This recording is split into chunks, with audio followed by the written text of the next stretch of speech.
Alright, oh, yun po. So, on process, oh, mga idol, oh. TMX 155 po, gagawin 200cc. Ayun yung motor na idol. So, iniwan na niya. Di na natin naabutan kanina. Pumunta na sa trabaho. From Angeles City, Pampanga. Yan po.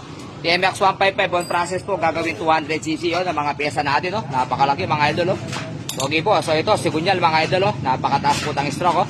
62 mm. Stroke niya, napakataas po. Tignan yung 155, pinagkaiba. Baba lang, oh. Ito ang taas, oh. Napakalaki. Napakalapad po, oh. 62 mm, oh. Stroke. Tapos po, oh, cylinder block, ayan, oh. 200cc.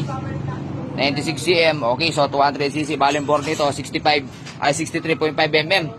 Tapos, palit na rin tayo ng cylinder head po, yun, oh. Big valve, oh. Yun, oh. 25-30, oh. 25 mm sa exhaust. 30 mm sa intake. Napakalaki, mga idol, oh. Ngayon, yung crankcase po nito, pinabout na natin, oh, kay Boss Del Flores. So, yun, oh. Wow, oh, napakalinis po. Kung titignan nyo, parang original. Oh, napakalinis, oh. On process, oh. So, 200cc po, oh. TMX 155 on process. Gagawin 200cc, mga pinagpalitan. So, ito yung mga kailangan nga. Isang buong cylinder block, buong cylinder head, buong sigunyal. Okay? So, ngayon, pang malakasan nating class lining, oh. Walang dragging, oh.